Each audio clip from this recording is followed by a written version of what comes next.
Ok. Alors on y va. Beshem Hashem, Natev et Natviya.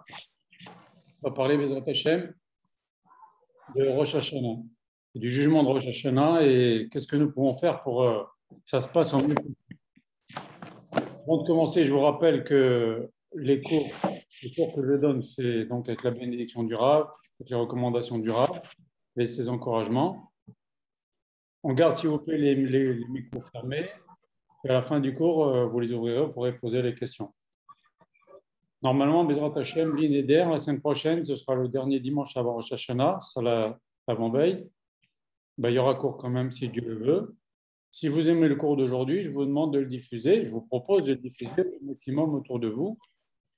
Ce cours est pour l'élévation de mes grands-parents, Elio Cohen Solal Ben Moshe, et son épouse, Émilie Esther Zana, les Bet Cohen Solal. On y va. Je vais parler déjà de ce que disent nos Chachamim et Rabbi Yoshua Pinto au sujet de Rosh Hashanah. On va aller souvent dans les textes de nos Chachamim, parce que c'est quand même la base, il faut savoir ce qui est marqué dans le Rambam, ce qui est marqué dans la Gemara, pour comprendre un peu ce qui se passe. Rosh Hashanah, donc c'est le jour où on est jugé, mais ça suffit pas pour bien passer Rosh Hashanah, de prier, d'acheter une montée, d'acheter une montée, on écoute le Sefer Torah, c'est terminé, on mange, la pomme dans le miel, on écoute le shofar, ça ne se limite pas à ça, Rosh Hashanah. Rosh Hashanah, on est convoqué au tribunal céleste. L'Akadosh Baruch Hu va décider pour nous tout ce qui va se passer dans l'année qui vient. Donc, quand on est convoqué au tribunal, on n'attend pas la veille pour se préparer, pour chercher des arguments pour notre défense longtemps avant. Là, c'est pareil. Et non seulement on va être jugé, mais on ne va pas être jugé, ce n'est pas un petit jugement comme au tribunal. Il va être question de notre vie, la vie de notre famille, notre parnassa, notre santé, etc. C'est quand même encore beaucoup plus important qu'un jugement. Et donc, on n'attend pas la veille pour se préparer. C'est pour ça qu'Hachem nous a donné le mois de Elul. Et si on réfléchit, si on voit qu'il y a beaucoup de gens chaque année qui quittent le monde, il y a beaucoup d'événements qui se passent. Il y a plein. Cette année, il y a eu les guerres, il y a eu les histoires en Israël, il y a eu des tas de choses terribles qui se sont passées. Tout ça est décidé à Rosh Hashanah. Aussi les bonnes choses, les naissances, les mariages, les brites, les parnassas, les réussites, les shalom, ça aussi c'était décidé à Rosh Hashanah, Baruch Hashem. Mais il faut comprendre que l'importance de Rosh Hashanah, c'est le jour vraiment le plus important de toute l'année. Une petite seconde, s'il vous plaît, je m'excuse. Donc, il ne faut pas croire que la vie est linéaire aussi. Ce n'est pas parce qu'on a vécu X années super bien que l'année qui vient va être super bien aussi. C'est à la grâce de Dieu, si le bon Dieu le veut bien, ça va être décidé à Rosh Hashanah. Le Rav dit souvent que celui qui croit que la vie est linéaire se trompe. La vie, c'est comme un électrocardiogramme. Il dit le Rav, il n'y a que les morts qui ont un électrocardiogramme plat, droit. Celui qui a une vie plate comme ça, c'est qu'il est mort. La vie, ce n'est pas possible. Même les sadikim, même les grands sadikim dans l'histoire, ils ont toujours eu des hauts et des bas dans la vie. On souhaite d'avoir des hauts tout le temps, on souhaite d'être bien. Le Rav a dit, d'ailleurs, j'ouvre une petite parenthèse qui ne concerne pas Rosh Hashanah, mais ça va nous servir pour Rosh Hashanah. Le Rav a dit que quand on est, la vie c'est toujours un cycle. Quand on est en haut, on ne peut que descendre. Quand on est en bas, on ne peut que remonter. Je ne vais pas me mettre là-dessus, mais le Rav a dit comment faire pour rester en haut quand on est en haut et pas redescendre. Puisque quand on est en haut, on ne peut que redescendre. Et bien, quand on est en haut, il faut vivre avec humilité. Quand on vit avec humilité, c'est comme si on était en bas, donc il n'y a pas de raison de redescendre. Voilà. Donc, Rav Israël, je cite Rav Israël, mon maître aussi, qui disait que lorsqu'on range son sidour dans la bibliothèque à la sortie de Rosh Hashanah, il n'est pas sûr qu'on sera là l'année prochaine pour le ressortir de notre placard. Il y a plein de gens qui ne vont pas pouvoir sortir leur sidour de Rosh Hashanah parce qu'ils ne sont plus parmi nous. Donc c'est un jour chashuv, c'est un jour solennel, c'est un jour le plus important de l'année. C'est aussi le jour le plus solennel, le plus sérieux, et aussi où il y a le plus de din. C'est un jour de din. Alors on va en parler. C'est quand même, malgré cela, on s'habille bien, on mange bien, c'est un jour de fête, mais c'est un jour de din. Parce qu'on n'a pas la charadatani, il faut savoir, on est jugé ce jour-là. S'il se passe des choses graves ce jour-là. Voilà.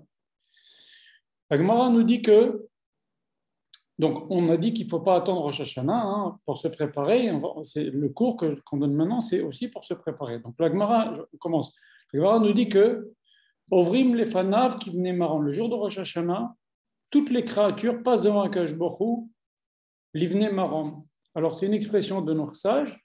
Il y a plusieurs explications. Première explication, c'est à la queue leu, comme les soldats de David, nous dit Agmara, qui passaient devant lui, David Améler, qui les scrutait. Deuxième, donc Akash Borou, pareil.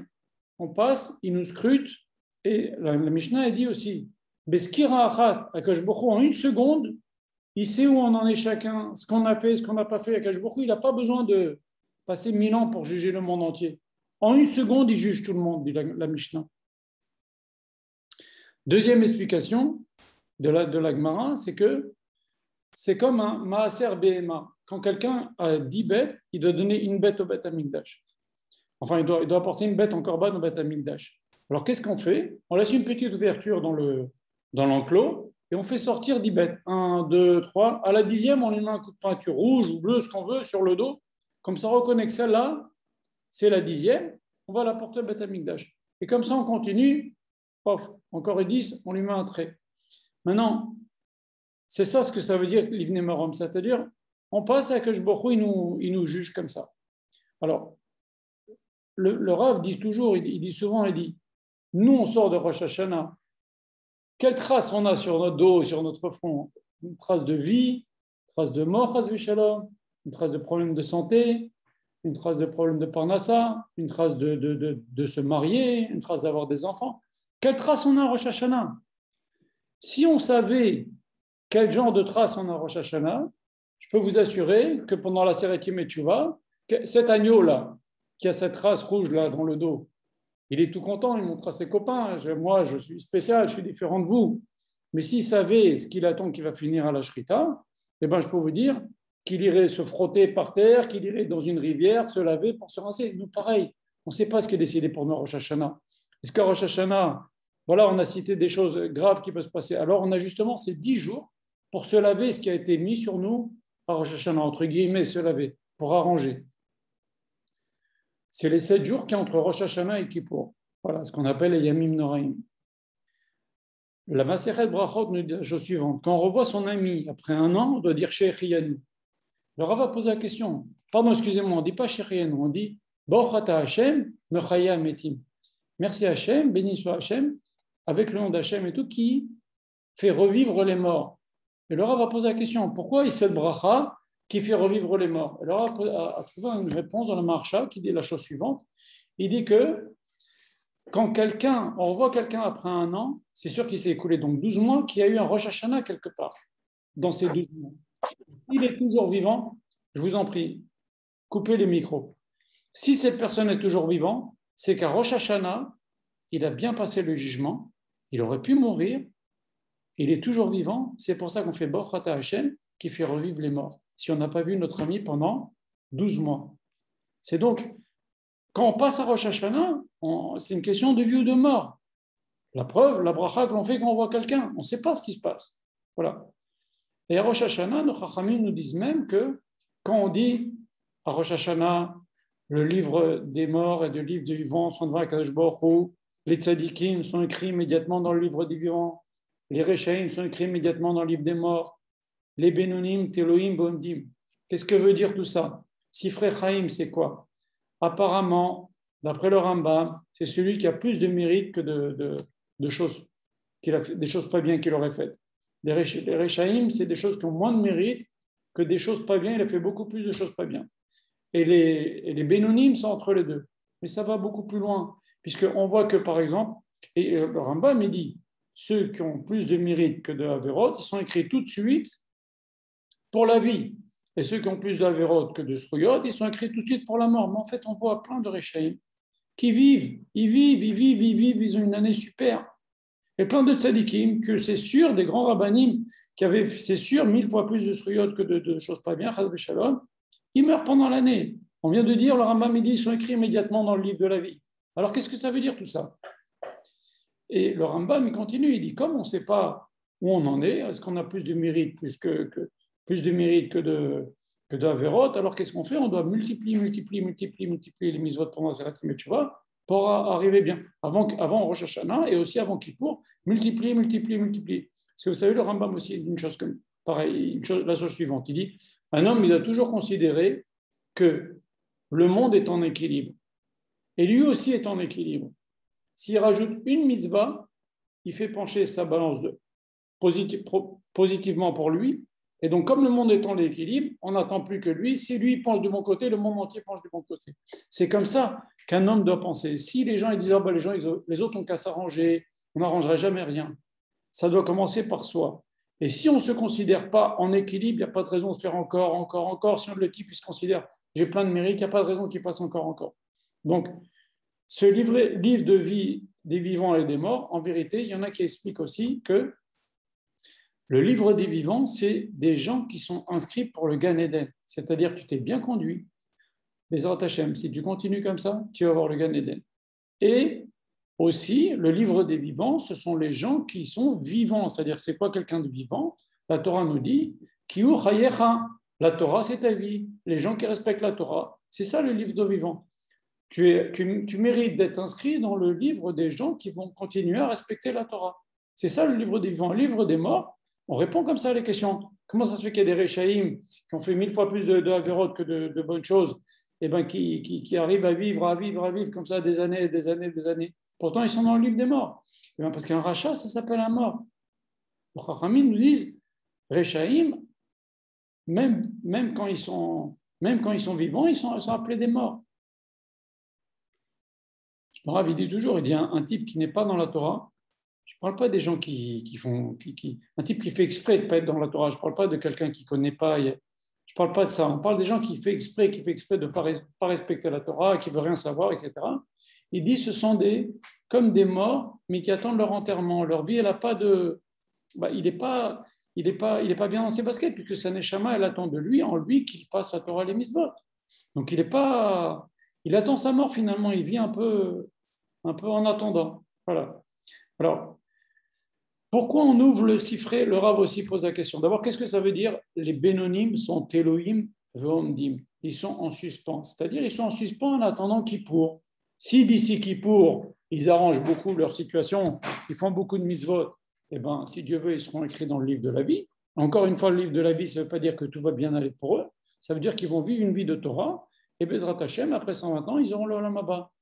C'est ça le livre de la vie. Donc, maintenant, qu'est-ce que c'est Elohim Bomdim? J'ai entendu une fois un joli machal. Vous savez, quelqu'un qu'on pend. Il est sur une chaise avec une corde au cou. Et comment on le tue? On pousse la chaise et avec son poids, il meurt comme ça, il meurt étranglé. Et bien, c'est ça, Elohim Bomdim. On est en suspens, on a une corde, on a une chaise. Si on se conduit bien, eh ben, on n'enlève pas la chaise. À Kippour, on n'enlèvera pas la chaise et le type il va être inscrit dans le livre de la vie. Encore une fois, le livre de la vie, ça peut dire des gens qui vont vivre. Encore une fois, il y a des tzadikim qui sont inscrits dans le livre de la vie, mais qui meurent pendant l'année. Mais des gens qui vont vivre selon la Torah. Et s'il ne s'arrange pas d'ici Kippour, eh ben, on enlève la chaise. C'est ça, Elohim, suspendu, Vomdim. Et il se tient. C'est ça la traduction. Elohim, suspendu, Vomdim, il se tient.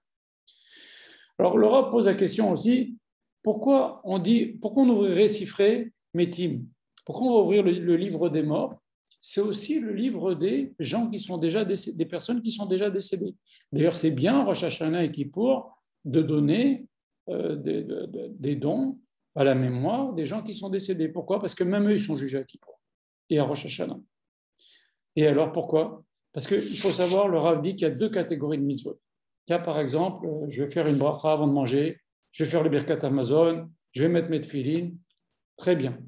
Mais il y a d'autres sortes de mitzvot qui sont, par exemple, l'éducation que l'on donne à nos enfants. Ça a des conséquences pendant des dizaines et des dizaines d'années.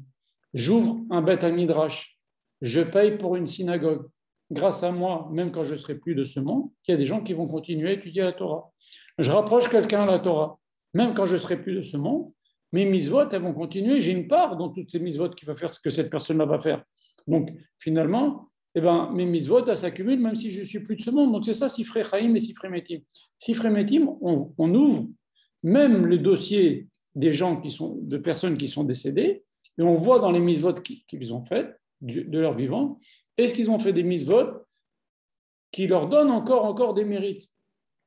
Et ça peut descendre aussi. Le Chachamim nous disent, non, pardon, excusez-moi, le Tanakh, marqué une histoire incroyable dans le Tanakh. Shaoul Améler savait que ça allait mal se passer pour lui, mais il ne savait pas, il s'annonçait une guerre avec les Amalécites, avec les Philistins, et il voulait parler absolument avec Shmuel, mais Shmuel était mort. Et lui, il voulait absolument rentrer en contact avec la Neshama de Shmuel. Seulement lui, Shaoul avait tué tous les sorciers, tous les gens qui parlaient avec les Neshamot et tout ça, tous ces gens-là, et le Mitzvah de les tuer. Donc il les avait tous tués. Et il a demandé, est-ce qu'il n'y en a pas un que je n'ai pas tué? Il y a eu une personne qui ne l'avait pas tué, je crois que c'est une dame. Et il dit, fais-moi monter la Neshama de Shmuel. Et la Neshama de Shmuel est venue. Shmuel lui a dit, écoute, si tu acceptes de mourir, toi et tes enfants, pendant la guerre demain, tu seras avec moi au Gan Eden. Très bien. Les Chachamim nous disent que Shmuel a eu très très peur. Très très peur quand Shaoul l'a fait revenir ici et lui a posé des questions. Pourquoi, nous dit les Chachamim? Il a cru que c'était Rosh Hashanah. Et il a cru qu'on le jugeait à cause de ses deux enfants, parce qu'il avait deux enfants qui ne se conduisaient pas très bien, Shmuel, alors que Shmuel, c'est comme Moshe Aaron. Il avait deux enfants qui ne se conduisaient pas très bien, il croyait que c'est Rosh Hashanah et qu'il était jugé à cause de la conduite de ses enfants. Ça rejoint ce qu'on a dit un peu précédemment. Donc, même les gens décédés sont jugés, c'est bien de faire des dons à leur mémoire. Donc, c'est ça. Sifrei Chaim, Sifrei Metim, il y a plein de discussions. Qu'est-ce que ça veut dire? On a déjà évoqué les opinions principales. Voilà. Donc, avant d'entrer dans chaque détail, je vais vous lire quelques textes classiques de nos Chachamim.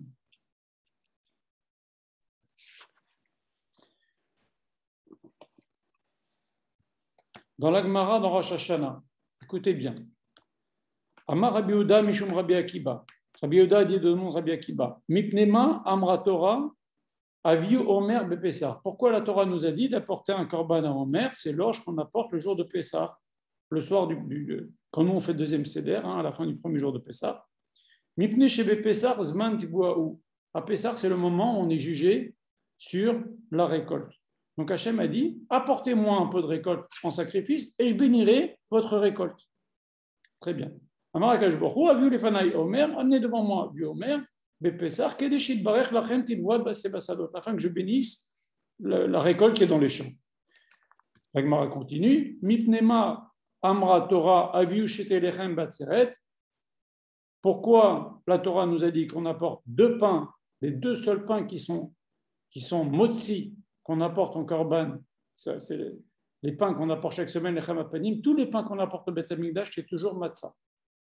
Les deux qui sont chametz, c'est les deux pains qu'on apporte à Shavuot. Bon, il faut voir le cours de Shavuot, on a expliqué pourquoi.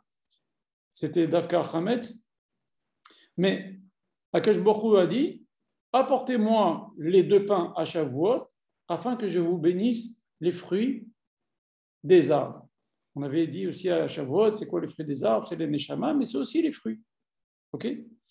Après, la Gemara continue. Mipnema Amra Torah Nirsu Maim Bechag. Pourquoi la Torah nous a dit apporter, verser de l'eau sur le Mizbeah, sur l'autel dans le Beth Amikdash à Sukkot? Amar Akadosh Baruch Hu, Nisru Lefanai Bechag. Versez devant moi de l'eau les jours de Sukkot, Kedeshit Bo Lachem Gishme Shana, afin que je vous bénisse une année de pluie. C'est pour ça qu'on fait à la fin de la Shmini Atzeret, on demande sur la pluie, etc. Mais quand on apportait de l'eau, on mettait sur le Mizbeach, Akadosh Baruch Hu nous a demandé ça pour que, vous faites ça, moi je vous bénis. Pour la pluie, une belle pluie pendant l'année. Maintenant on arrive à Rosh Hashanah. Vamou les Fanaï, Akadosh Baruch Hu a dit, dites devant moi, Berosh Hashanah Malchuyot, des versets qui parlent que je suis le roi. Zichronot, des versets qui parlent que je vais me souvenir de vous.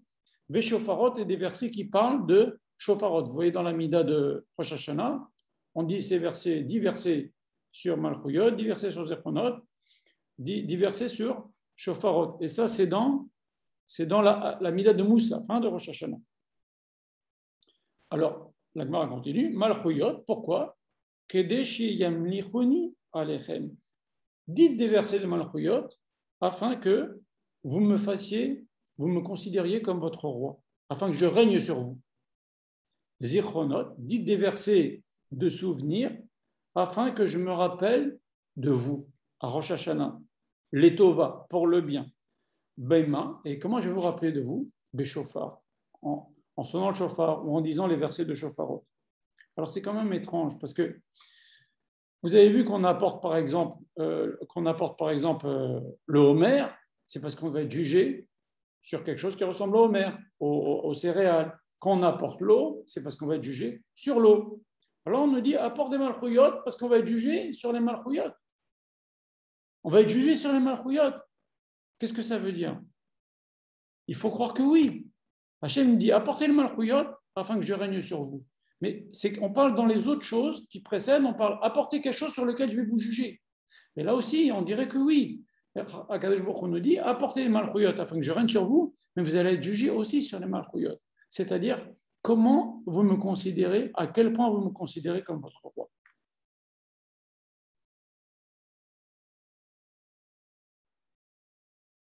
Voilà, ça c'est déjà un élément important que dit la Gemara. Okay. Deuxièmement, deuxième passage de la Gemara. Donc, je vais dire quand même un deuxième passage de la Gemara. Ok. Amar Rabbi Hanina ve Rabbi Yoshua Omrim.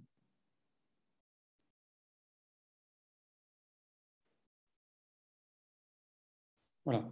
Rabbi Yoshua et Rabbi Hanina et Rabbi Yoshua ont dit Ezeoma Komazo, quel est le peuple, comme le peuple juif, chez Dua, Ofi, Shel Elokai, qui connaissent les conduites d'Akadosh Baruch Hu et ses jugements. Chez Minago, chez l'Olam, chez les autres nations, dans le peuple, dans le monde en général, Adam chez Yeshlodin, un homme qui a un jugement, Lovesh Chorim, il met des habits noirs. Umitatef Chorim, il est en deuil, il a peur. Magdal Zikno, il a sa barbe poussée. Venochoter Sarfonav, il ne coupe pas ses ongles. Sipana, pardon. Les fichieno Yoda, Eze, Eryotzedino, parce qu'il ne sait pas comment il va s'en sortir de ce jugement-là. Aval Israël, Enamken, les Juifs ne sont pas comme ça. Le jour où on est jugé à Rosh Hashanah, l'Ofshim les Banim, c'est bien de s'habiller en blanc, hommes et femmes à Rosh Hashanah. Mitatefim les Banim, on met un talit blanc, on megalehim ziknam, ils arrangent leur barbe, metratrim sefornehem, ils coupent leurs ongles, ils se préparent comme un Shabbat. Volchim veshotim, ils mangent, ils boivent, vesimcha be Rosh Hashanah. Pourquoi? L'ifne sheyodim, car on sait, sha'akadosh baruch hu yaseh lahem nes. On sait qu'Akadosh baruch hu va nous faire un nes. C'est étrange cette façon dont Chachamim nous dit de dire qu'on va absolument avoir besoin d'un nes. Il faut croire que oui. Donc on voit que on a besoin d'un nes à Rosh Hashanah. Et car si on n'avait pas le nes, on serait perdu. Et deuxièmement, on sait qu'on a un nes. Donc on a besoin d'un nes.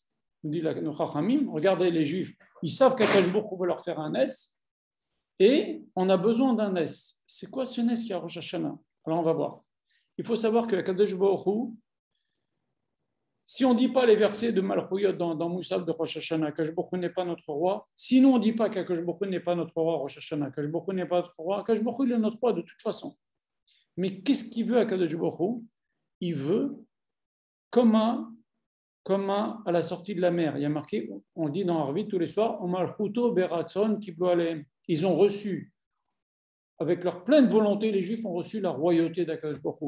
C'est ça qu'il veut Akadosh Baruch Hu. Vous comprenez?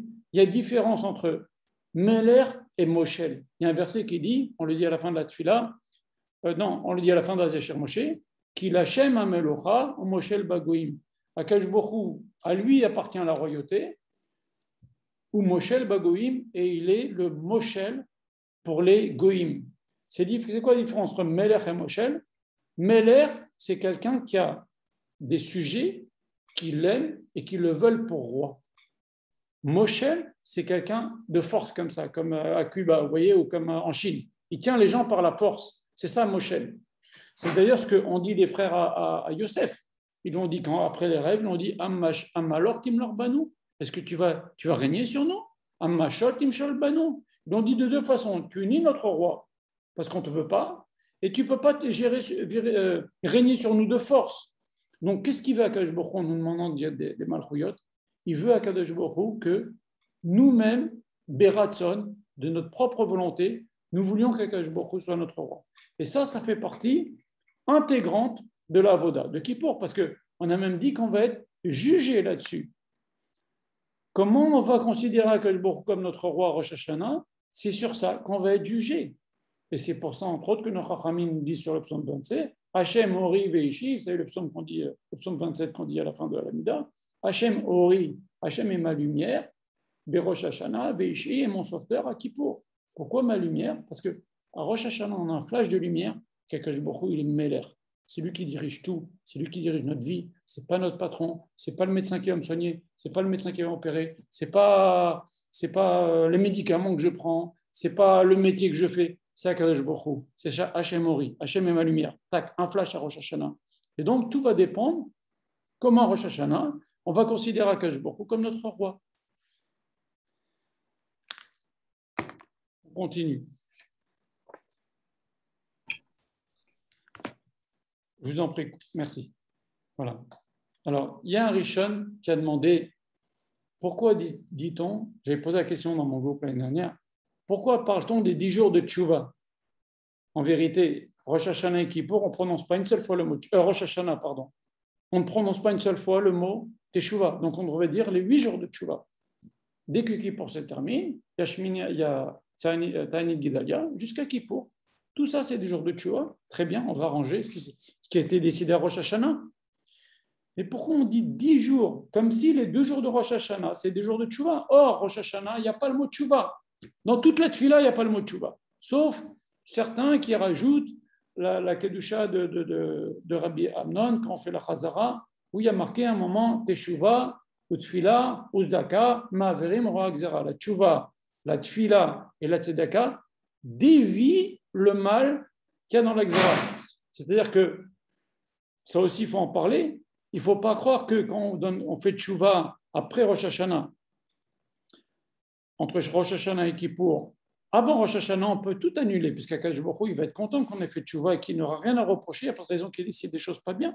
Hachem, il veut notre bien. Écoutez les vocales que j'ai mis sur le groupe. Hachem, il veut notre bien. Il faut être positif à Rosh Hashanah. Il ne faut pas penser, si Hachem décide ça, et si Hachem ça. Il ne faut pas penser comme ça. Et maintenant, entre Rosh Hashanah et Kippour, quelqu'un fait Tchouva, ou donne la Tzedaka, ou il prie, eh ben, il ne faut pas croire qu'il va annuler le décret. Il va ma'averim roa gzera, il va pousser le mal qu'il y a le décret. C'est-à-dire, eh ben, quelqu'un, il se passera quelque chose, mais tu vas le rendre pas grave du tout. Vous voyez ce que je veux dire? Ça aurait pu être beaucoup plus grave, et finalement, ça va être pas grave du tout, grâce à ta tefila, tu vois, tzedaka que tu vas faire pendant Seret Yom Teshuvah. C'est ça que ça veut dire, ma'averim roa gzera. Donc, il va se passer quand même quelque chose, mais tu vas le rendre un rien. Une grosse peur, mais rien. C'est ça ce qu'on fait pendant les jours de Tchouva. Alors maintenant, pourquoi Rosh Hashanah, c'est considéré comme les 10 jours de Tchouva? On aurait dû dire les 8 jours de Tchouva. Il a répondu comme ça sur Rishon, une très jolie réponse. Il a dit, quand un juif, il considère Akadosh Baruch Hu comme son Meler, c'est la plus grande et plus belle Tchouva qui soit. Comprenez? C'est pour ça que Rosh Hashanah, c'est aussi des jours de Tchouva. Je vais maintenant vous lire encore quelques passages. Oui, encore une chose, il faut réfléchir sur ce qu'on vient de dire. On a confiance à Akadosh Baruch Hu, on s'habille bien, on se peigne, on s'arrange, on se coupe les ongles, on se prépare, on s'habille bien, on mange bien parce qu'on est confiant qu'Hachem va nous faire un S.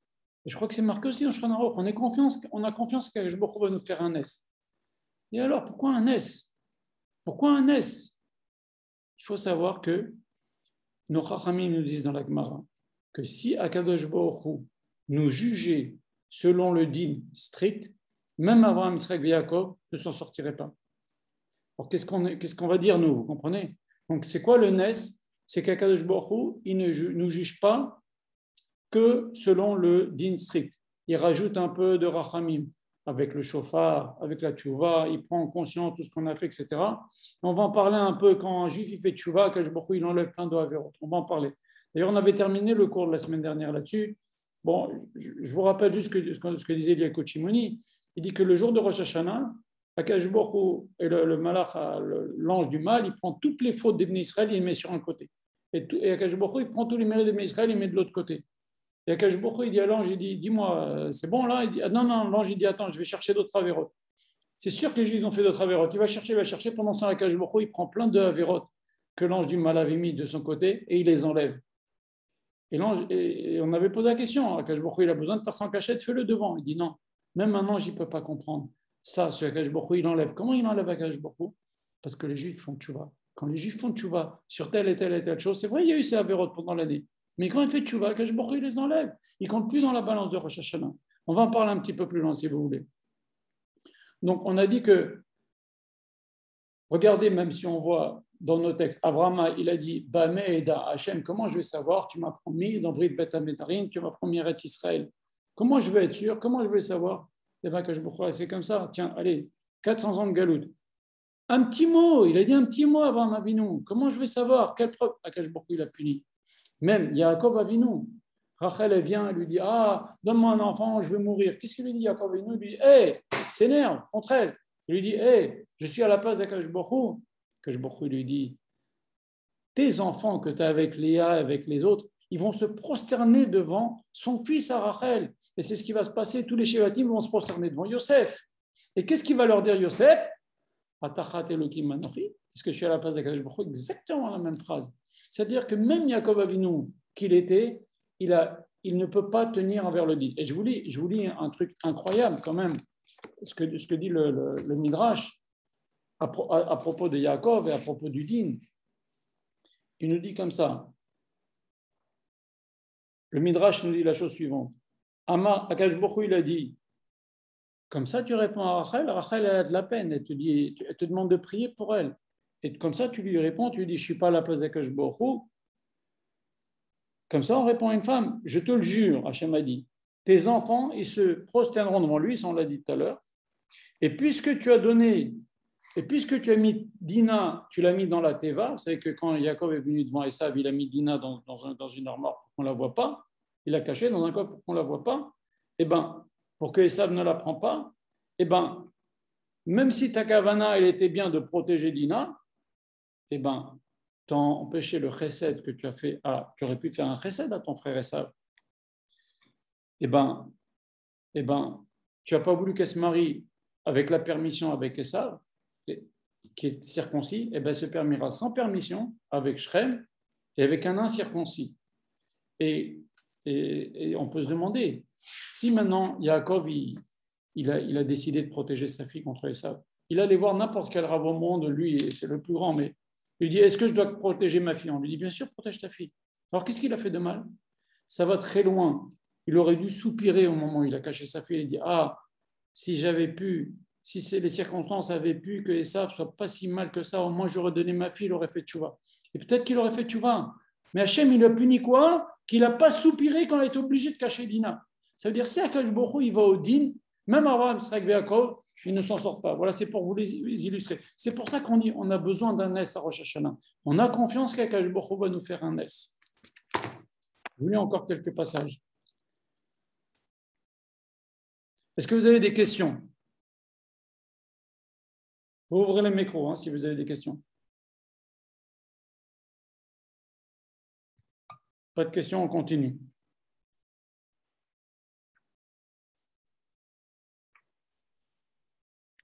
La Mishnah nous dit dans Rosh Hashanah, il nous dit la chose suivante. Vous savez que quand il y a eu les serpents brûlants, Akadosh Baruch Hu, il a dit à Moshe, prends un serpent en airain, fais un serpent, sculpte un serpent en fer, comme ça en airain, et lève-le, et quand les bénis Israël vont lever les yeux vers le serpent, ils guériront. Et la même chose aussi la Torah nous dit, quand il y a eu la guerre contre Amalek, Moshe Rabbeinu, il levait ses mains au ciel, et quand il levait ses mains au ciel, alors les bénis Israël, ils gagnaient la guerre. Alors la Mishnah demande dans Rosh Hashanah, il dit, est-ce que c'est les mains de Moshe qui font gagner la guerre? Est-ce que quand on lève les yeux, on va guérir de la morsure du serpent? Alors la Mishnah répond, elle dit non. Quand ils voyaient les mains de Moshe Rabbeinu levées vers le ciel, alors leur cœur aussi il avait vers Akadosh Baruch Hu, et ils priaient vers Hachem eux aussi, et ils étaient sauvés. Pareil, quand ils voyaient le serpent de Moshe tendu vers le haut, ils priaient vers Akadosh Baruch Hu. Et les serpents dans tout ça? Alors regardez ce que nous disent nos sages. Ils nous disent que quand un homme il levait ses yeux vers le ciel, vers le serpent de Moshe qui était tendu vers le haut, il voyait Moshe avec les mains vers le haut, eh ben, ça le sortait de Midat Hadin, ça le sortait du din, et ça sortait de la nature. des choses pas bien qu'il a pu faire, ça le sauvait. Maintenant, il était connecté avec Akadosh Baruch Hu. C'est ça que nous dit la Mishnah. Quand il levait les yeux vers le ciel, Akadosh Baruch Hu, il est sauvé. Voilà. Et quand un homme il n'a pas ses yeux vers le ciel, eh ben, il n'y a pas de raison qu'Akadosh Baruch Hu le sauve. C'est pour ça qu'Akadosh Baruch Hu nous dit dites malchouyot, comme ça je vais régner sur vous et ça me permettra d'avoir rachamim sur vous. C'est ça qu'Akadosh Baruch Hu nous donne les conseils comment faire pour bien passer le jugement. Donc l'attachement à Akadosh Baruch Hu, c'est ça le nes, c'est ça qui va nous permettre d'avoir un nes aussi. Parce que Akadosh Baruch Hu va nous protéger du din. On peut se poser la question aussi, quand on dit Zecher Letiat Misraim dans le Kiddush de Rosh Hashanah. Yom Hazikaron Hazeh, Zecher Letiat Misraim. Quel rapport avec la sortie d'Égypte et Rosh Hashanah? Alors, je vous lis quelque chose de très très joli. Je vais vous le dire oralement. Qu'est-ce qu'il y a dans le premier des 10 commandements? Il y a marqué « Je suis l'Éternel, ton Dieu, qui t'est sorti d'Égypte ». Nos Chachamim nous disent « Si tu ne crois pas qu'Hachem t'a sorti d'Égypte, ce n'est pas l'Éternel, ton Dieu. » Hachem aurait pu dire « Je suis l'Éternel, ton Dieu, qui a créé le monde. » Il te parle de quelque chose que tu as vécu. Ils ont vécu cette chose-là. Eh bien, pareil à Rosh Hashanah. La meilleure façon de croire, c'est encore plus forcé de dire que Hachem nous a sortis d'Égypte à Rosh Hashanah autant qu'à Pessah. Pourquoi? Parce qu'à Rosh Hashanah, on est conscient qu'Akadosh Baruch Hu, il a ses yeux partout et il gère tout. De même qu'à Pessah, les Juifs, ils ont vu les 10 plaies, ils ont vu comment Akadosh Baruch Hu, il gérait tout, il gérait les animaux, il gérait la nature, il gérait le vent, il gérait les ténèbres. C'est un peu la même chose. Donc c'est pour ça qu'à Rosh Hashanah, on dit Zecher Letiat Misraim. Aujourd'hui, on prend conscience à Akadosh Baruch Hu que tu règnes dans tout. On sait que c'est toi, Hachem Elokeinu, qui nous a sortis d'Égypte. De même là-bas, on a vu avec nos yeux comment tu gérais sur les éléments, sur la nature, sur les animaux, sur les hommes qui étaient malades, qui avaient des poux, qui avaient des trucs. Et ben nous aussi à Rosh Hashanah, on prend conscience de ça. C'est pour ça qu'on dit Zecher Letiat Misraim pendant le Kiddush. Alors maintenant, nos Chachamim nous disent que Akadosh Baruch Hu vient à notre rencontre pendant Elul, pendant Rosh Hashanah. Il y a marqué Dirshu Hashem bimatseu, recherchez Hashem lorsqu'il se trouve avec vous. Il y a un joli machal, je voulais vous raconter. Il y a un jour un roi qui s'amusait de temps à autre à se déguiser, à passer dans les villes et voir un peu comment les habitants de son pays vivaient. Mais un jour, le roi envoie une lettre à un pauvre, il lui dit « Je vais venir te voir. »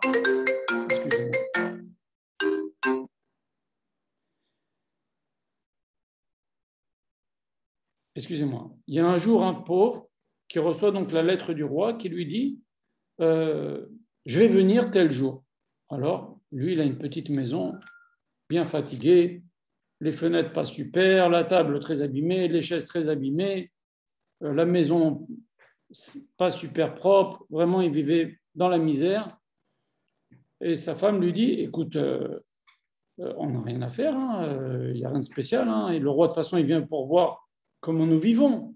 Il lui dit non, le mari dit non, pas du tout, on va acheter des nouvelles chaises. Mais la femme lui dit, ça fait 10 ans que je te dis, viens on change les chaises, viens on change la table, tu n'as pas d'argent et maintenant tu as de l'argent. Il lui dit, mais là c'est le roi. Là c'est pas pareil, là on a vraiment besoin, c'est le roi, il faut qu'on l'honore. Alors sa femme lui dit, mais le roi il veut voir comment on vit. Alors le mari lui a dit cette belle réponse, il lui a dit, si le roi voulait voir comment on vit, il ne nous aurait pas informés. Là il nous informe qu'il vient. Donc on doit faire quelque chose pour l'accueillir avec les honneurs. Et il veut voir comment on va l'honorer, le roi. Sinon, il ne nous prévient pas. Et dans Rosh Hashanah, c'est exactement pareil. Akadosh Baruch Hu nous dit, je suis là. Toute l'année, il nous voit, il voit très bien comment on vit. D'ailleurs, il va nous juger en fonction de comment on s'est conduit. Mais là, Akadosh Baruch Hu nous dit, je viens, je vais vous juger, je vais vers vous. Tu vas rester sans rien faire. Là, il va te juger aussi. Comment tu vas l'honorer? Comment tu vas dire qu'il est Meler? Comment ce jour-là, tu vas vivre qu'Akadosh Baruch Hu, il est Meler? C'est ça le travail de Rosh Hashanah. Et il nous a prévenus. On ne peut pas faire comme si de rien n'était. Il vient vers nous.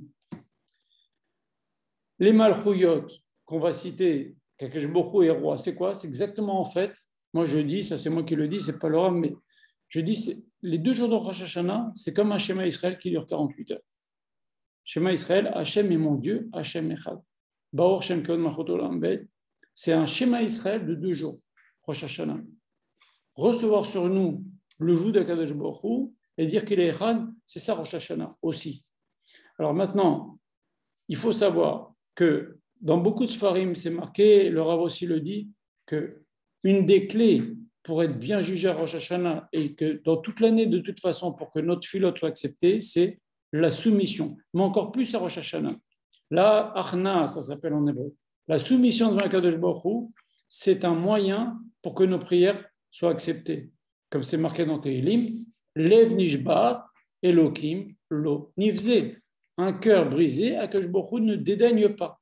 Donc si on arrive à Rosh Hashanah comme ça, il faut arriver, on se prépare à l'avance pour faire régner sur nous Akadosh Baruch Hu. On n'attend pas Rosh Hashanah pour cela, mais comprendre ce qui se passe à Rosh Hashanah. Et à Rosh Hashanah, on est soumis à Akadosh Baruch Hu quand on prie. D'ailleurs, dans la Lacha, il est marqué qu'il y en a qui ont l'habitude de courber un peu le dos pendant Rosh Hashanah. Et quand on doit dire Baruch Ata Hashem pour se prosterner, par exemple, Baruch Ata Hashem, Machazir Shechinat Sion, on se redresse un peu. Ok? Baruch Ata Hashem Magen Avraham. Avant de dire Baruch Ata Hashem Magen Avraham, on se redresse. Mais tout le reste, on a un peu courbé pour montrer un signe de soumission à Akadosh Baruch Hu pour que notre fila soit acceptée. Voilà. Vous avez vu que dans la Chazara de Moussaf, on dit Im kevanim, im keavadim. Si on est comme des fils, eh ben, juge-nous comme des fils. Si on est comme des serviteurs, juge-nous comme des serviteurs. Pourquoi on place ça à Rosh Hashanah? Il faut savoir qu'il y a une marloquette dans la Gemara entre Rabbi Meir et Rabbi Yehuda. Est-ce que les Juifs qui ne font pas la volonté d'Hachem sont appelés banim? Rabbi Yehuda, il dit non, ils ne sont pas appelés les fils d'Akadosh Baruch Hu, ils sont appelés les serviteurs d'Akadosh Baruch Hu. Si tu fais la volonté d'Hachem, tu es appelé les enfants d'Akadosh Baruch Hu, tu es un fils pour Hachem.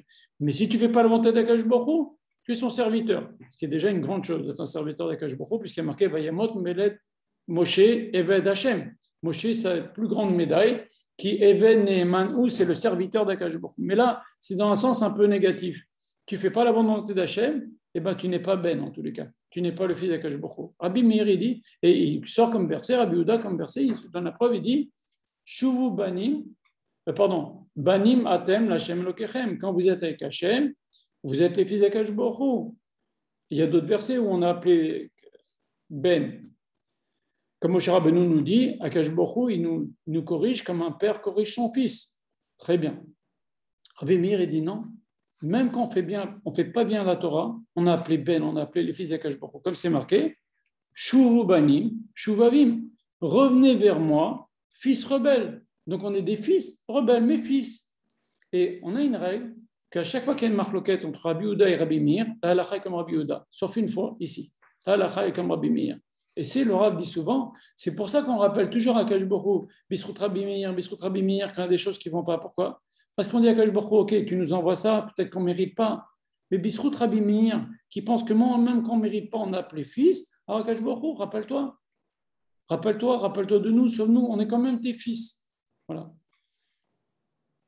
Mais le Rav a dit dernièrement une jolie chose, il y a un Ram, qui est un Rishon, qui dit que si on n'est pas méritant, on a appelé fils à condition d'être dans la communauté. Si on s'exclut de la communauté, on n'est pas appelé fils comme dit Rabbi Meir. Rabbi Meir a dit qu'on a appelé fils même si on ne se conduit pas bien, si on est dans la communauté. C'est pour ça que par exemple à Rosh Hashanah, ce n'est pas super de prier seul. Il y a des gens qui sont béonnés, mais ce n'est pas super de prier seul. Parce que, regardez par exemple, le Tanakh nous raconte que Elisha a été hébergé par une dame, qui l'a hébergé pendant des mois et des mois, elle lui a donné à manger, elle lui a donné une maison, etc. Le jour de Rosh Hashanah, Elisha lui dit, est-ce que tu veux que je parle au roi et à Sartsava, au chef des armées? C'est-à-dire, il y a le roi Akadosh Baruch Hu et il y a l'ange le plus grand qui s'appelle même Métat. Je ne veux pas dire son vrai nom, on va l'appeler Matat. Ok, on va parler après de ce jugement de Matat. Mais il lui dit, est-ce que tu veux que je prie pour toi au Rosh Hashanah? Qu'est-ce qu'elle lui a répondu, la Shunamite? Elle lui dit, Betor Anochi, Betor Ami Anochi Yoshevet. Moi, je veux rester parmi mon peuple. Je vais être jugé dans la globalité. Si tu sors un peu de la globalité tu pries seul, etc., c'est pas super. Bon, il y a des cas, encore une fois, il y a des cas de force majeure, mais c'est bien à Rosh Hashanah d'être dans la communauté, comme ça on est jugé dans un ensemble. C'est beaucoup mieux pour nous. Et c'est ce que dit le Ran. On a appelé banim, même si on fait des choses pas super, si on est encore dans la communauté. Voilà. Et c'est ce qu'a dit la Shonamit. Moi, laisse-moi dans ma communauté, je ne veux pas être jugé seul. Si on est jugé seul, ce sera certainement plus dur que si on est jugé dans l'ensemble. Et ça, c'est la force de la Tfila Berabim. Regardez, par exemple, le Rav a cité cette semaine. Il a dit, si quelqu'un il apporte un korban au Beth Amikdash, et il a une mauvaise pensée au moment où il apporte le korban, eh bien, le korban est invalidé. Mais si on apporte un korban communautaire, c'est-à-dire qu'avec l'argent de Machasit Shekel, tous les jours, on achète des korbanot qu'on apporte, un le matin, un le soir, des sacrifices. Si maintenant un juif, au moment où il donne son demi-shekel, il a une mauvaise pensée, il pense du mal, il n'est pas content, etc. Si c'est un korban pour lui seul, ça ne le rendrait pas saoul. Mais comme c'est un korban communautaire, sa mauvaise pensée, elle est annulée par rapport à toutes les bonnes pensées de la communauté. Donc c'est important à Rosh Hashanah de prier en communauté. La Gemara nous dit d'ailleurs, toute maison où on n'entend pas le shofar, ou toute personne qui n'entend pas le shofar à Rosh Hashanah, on finira par entendre des pleurs dans sa maison avant la fin de l'année. Et moi, je connais des cas où malheureusement, des gens ont eu des cas compliqués et ils n'ont pas peut-être fait tout ce qu'il faut pour écouter le shofar à Rosh Hashanah, et après l'année a été assez difficile pour eux. Donc il faut de toute façon, et c'est pour ça que les gens qui connaissent le shofar, mamash, ils font une très grande misva l'après-midi pour passer de maison en maison pour faire sonner le shofar. Des fois, ils vont dans les hôpitaux. C'est très, très important que tout le monde écoute le shofar à Rosh Hashanah. Je rappelle, les femmes n'ont pas besoin d'écouter le shofar. Si elles veulent écouter le shofar, bracha, c'est bien, mais n'ont pas l'obligation. En tous les cas, ce qu'on dit, les chachamim, c'est très important pour les hommes qui ont la misva d'écouter le shofar. Et donc, essayons d'aller à la synagogue, essayons d'écouter le shofar. Je rappelle ce que dit le Rambam. Le Rambam dit le shofar, même si c'est une obligation de la Torah. Si tu demandes pourquoi j'ai écouté le shofar, la réponse est, dit le Rambam, parce qu'Hachem t'a demandé. Mais, qu'est-ce qui est allusionné là-dedans? C'est réveille-toi. Réveille-toi, toi qui pendant l'année, je parle à moi aussi, on vit le train-train, le machin, on croit que Akash Boko, bon, il va passer sur ci, il va passer sur ça, etc. Réveille-toi. Réveille-toi, c'est ça le shofar. Et c'est bien pendant la sonnerie du shofar, on se tait, très important de se taire, à partir du moment de la bracha du shofar jusqu'à la fin de Moussaf, on se tait, mais c'est bien d'avoir des pensées de tchouva. Il faut savoir qu'au moment où on sonne le shofar, Akash Boko passe pour nous du trône de rigueur au trône de clémence. J'ai dit la semaine dernière, le verset dit, on le dit avant la sonnerie du shofar, Allah Elohim Betroa, Adonai Bekol Shofar. Akash Borou, il est monté, Akash Borou Elohim, c'est Din, il est monté avec le 3, avec la sonnerie du shofar, Hachem, Yudke Vavke, il est devenu maintenant Rachamim, Bekol Shofar, grâce à la voix du shofar. Donc on fait passer Akash Borou pour nous, au moment où il va nous juger, et au moment où on sonne, on n'est pas jugé forcément au moment de la sonnerie. Mais, en tous les cas, ça nous permet à nous, d'ailleurs Hachem nous a dit, dites des malchouyot, sonnez du shofar, afin que je me rappelle de vous pour le bien. Et c'est un moment qui est, pour nous, très important, parce que ça nous permet maintenant de bénéficier de la clémence d'Akash Baruch Hu. Voilà. Il y en a qui disent que, ça c'est sûr que tout le monde dit qu'on est jugé les 3 premières heures du premier matin de Rosh Hashanah. Il y a 2 matins Rosh Hashanah, le premier jour, le deuxième jour. Le premier jour, les 3 premières heures, on est jugé. C'est des heures de grand dîne. Donc c'est important d'être à ce moment-là, d'être en train de prier, en train de faire des télim, pas être en train de dormir, pas être en train de dire des bêtises, pas en train de faire n'importe quoi. On va en parler. C'est important au moment où on est jugé de ne pas être en train de faire n'importe quoi. C'est comme si, Kaviahol, quelqu'un il arrive au tribunal, un très grand jugement, le juge il dit hey, monsieur Untel, c'est son tour de passer. Où il est? Ah, il dort. Il va se fâcher le juge. Il faut faire très attention à ça. Donc, le premier jour de Rosh Hashanah, on est jugé et c'est un din dur. Le deuxième jour de Rosh Hashanah, c'est un din plus doux. Nous disent les Chachamim. Ça s'appelle din Akashia. Le premier jour, din Arafia. Le deuxième jour, un din un peu plus moins dur. Et on a donc tout intérêt, et c'est bien justement d'avoir une grande tchouva, etc., pour pouvoir bénéficier d'encore plus de clémence le deuxième jour de Rosh Hashanah, parce que ça peut redresser un peu, annuler déjà des xérotes. Voilà. On est encore dans Rosh Hashanah, donc on peut les annuler. Mais vous savez, on peut aussi annuler jusqu'à Shmini Hoshana Rabbah. Qu'est-ce qu'on dit à Rosh Hashanah? On dit 12 fois Leolam Hashem Debacha Nitzav Bashamim. Hashem, que toujours ta parole elle reste dans le ciel. C'est-à-dire, qu'est-ce qu'on dit après? On dit à Yeratzon, à Kajbochou, les mauvaises xérotes, ok, tu les as faites, mais ne les fais pas descendre. Non, ne les donne pas aux anges à Hoshana Rabbah. C'est ça ce que ça veut dire. Donc, on peut annuler soit la xéra Rosh Hashanah, soit on peut faire qu'Akash Baruch Hu, il donne pas l'ordre, la décision qu'il a prise, il ne les donne pas, elle n'est pas exécutoire, il ne la fait pas exécuter par les anges. C'est comme si un juge il prend une décision et il ne demande pas à l'huissier de la faire s'exécuter. C'est pareil. Voilà. Donc, on a 10 jours après pour adoucir les décisions et de faire donc en sorte qu'Akash Baruch Hu ne donne pas cette mission aux anges. Voilà. Il y en a qui disent que le premier jour, on est jugé par rapport à nos actions, et le deuxième jour, c'est très intéressant, on est jugé par rapport à ce que nous apportons à la communauté. Alors, il faut savoir aussi qu'il y a une chose qui nous permet de bien passer le jugement, c'est, nous disent les Chachamim, Rabim Tzrechim Lo. Des gens ont besoin de lui. Si des gens ont besoin de lui, même s'il ne les mérite pas, Akash Baruch Hu lui donne la vie. Ça, c'est une grande règle. C'est une très grande règle. D'ailleurs, on va dire dans cette semaine dans Azinou, on va dire El Emuna Ven Avel Tzadik Veyasharu Akash Baruch Hu, c'est un Dieu dont ton cœur peut avoir confiance. En Avel, il n'y a rien de mal, de bizarre qui se passe. Tzadik Veyasharu, il est tzadik, il est droit. Alors, on peut poser la question. Ben évidemment, ce serait grave quand même. Qu'est-ce que c'est que cette louange que Moshe Rabbeinu il dit? Ben, c'est évident qu'Akash Baruch Hu, il est yachar. Il est droit, il est juste. Pourquoi Moshe Rabbeinu, il dit ça comme une grande louange? Ça va beaucoup plus loin que ce qu'on pourrait penser. Quand un juge condamne quelqu'un pour 5 ans de prison, ok, il ne voit pas si son enfant a besoin de lui, si sa femme a besoin de lui, si sa maman malade a besoin de lui. Il a fait ça, il doit 5 ans de prison, 5 ans de prison. Akash Baruch Hu, il voit autour. C'est ça, Tzadik Veyachar. Hachem, il est droit, il voit, ok, lui il mérite une punition. Mais peut-être sa maman, elle ne mérite pas que son fils, elle ne le voit pas pendant 5 ans. Sa femme, elle ne mérite pas de rester dans l'embarras comme ça pendant 5 ans. Son enfant, il a besoin de temps, etc. Akash Baruch Hu, il considère tout de façon globale. C'est ça ce que nous dit le verset.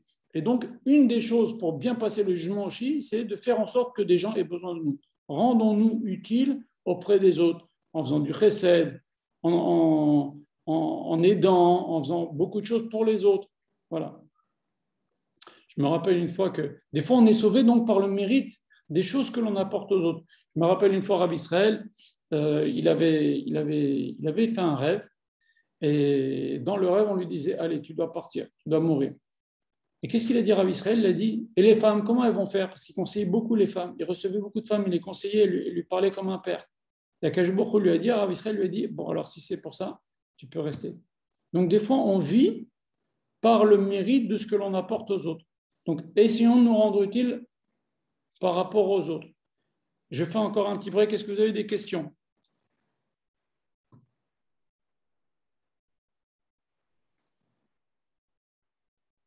Pas de questions? Bon, alors on continue.